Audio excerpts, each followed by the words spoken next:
വീടിനുള്ളിൽ നിന്ന് അജ്ഞാത പലതരം ശബ്ദങ്ങൾ. വീട്ടുകാരും നാട്ടുകാരും വളരെയധികം പരിഭ്രാന്തരായി. സത്യം മനസ്സിലാക്കിയപ്പോൾ അത്ഭുതമായിരുന്നു എല്ലാവരുടെയും ഉള്ളിൽ. വീടിനുള്ളിൽ അജ്ഞാത വെള്ളം ഒഴുകുന്ന ശബ്ദം എന്താണെന്ന് കണ്ടെത്തി. പോലൂരിലെ വീട്ടിൽ അജ്ഞാത ശബ്ദം കേൾക്കുന്നതിന്റെ കാരണം സോയിൽ പൈപ്പിംഗ് അഥവാ കുഴലീകൃത മണ്ണൊലിപ്പാണെന്ന് വിലയിരുത്തൽ.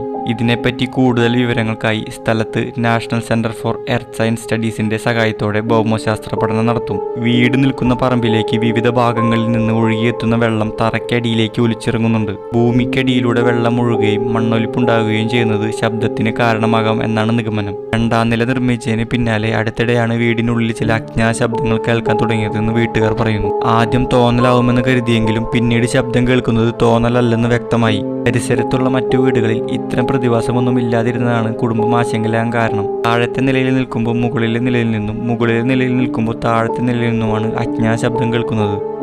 ഹാളിൽ പാത്രത്തിനുള്ളിൽ വെള്ളം നിറച്ചു വെച്ചപ്പോൾ പുറത്തേക്ക് ഒഴുകുന്ന അവസ്ഥ കൂടി ആയതോടെ ഭീതി പ്രദേശത്തെങ്ങും പരന്നു. ഉരുൾപൊട്ടൽ സാധ്യതയുള്ള സ്ഥലത്താണോ വീടിന്റെ നിർമ്മാണമെന്ന് പരിശോധിച്ചു. ഭൗമശാസ്ത്രജ്ഞൻ ജി ശങ്കറിന്റെ നേതൃത്വത്തിൽ സംഘമാണ് വീട്ടിലെത്തി പരിശോധന നടത്തിയത്. സ്ഥലം MLAയും വനംവകുപ്പ് മന്ത്രിയുമായ AK ശശിധരന്റെ നിർദ്ദേശത്തെ തുടർന്നാണ് റവന്യൂ മന്ത്രി വിദഗ്ധ സംഘം അയച്ചത്. സംസ്ഥാന എമർജൻസി ഓപ്പറേഷൻ സെന്ററിലെ Hazard and risk analyst Pradeep GS, geology Hazard analyst Ajin RS എന്നിവരും സംഘത്തിലുണ്ടായിരുന്നു. ശബ്ദത്തിന്റെ കാരണം കണ്ടെത്താൻ കൂടുതൽ സർവേകൾ ആവശ്യമാണ്.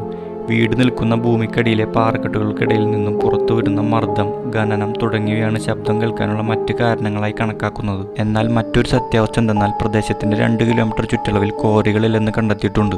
പോലൂർ ക്ഷേത്രത്തിന് സമീപം ബിജുവിന്റെ വീട്ടിലാണ് 2 ആഴ്ചയധികമായി മുഴക്കം കേൾക്കുന്നത്. ഫയർഫോഴ്സും ജിയോളജി ഉദ്യോഗസ്ഥരും പരിശോധന നടത്തിയിരുന്നു.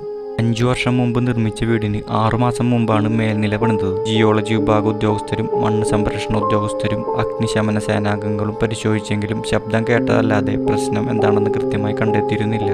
ഒരു വീട്ടിൽ മാത്രമായി അനുഭവപ്പെടുന്നതിനാൽ ഭൂകമ്പ സാധ്യതകൾ വിദഗ്ധർ തള്ളിക്കളയുകയാണ്. വേറെ നിർദ്ദേശം എന്തെന്നാൽ മണ്ണോ പാറയോ നീക്കം ചെയ്ത ശേഷം പിന്നീട് മണ്ണ് നിറച്ച പ്രദേശങ്ങളിൽ ചെളിയിൽ നിന്ന് വായുവിനെ പുറന്തള്ളുമ്പോൾ ഇത്തരം ശബ്ദം കേൾക്കാനുള്ള സാധ്യതയുണ്ടെന്ന് ജിയോളജി വിഭാഗം വിദഗ്ധർ വിലയിരുത്തുന്നു. ഇതുപോലുള്ള ശാസ്ത്ര ടെക് ലോകത്തെ കൗതുകകരമായ വാർത്തകൾക്കും വിശേഷങ്ങൾക്കും വേണ്ടി ഈ ചാനൽ സന്ദർശിക്കാനും സബ്സ്ക്രൈബ് ചെയ്യാനും മറക്കല്ലേ.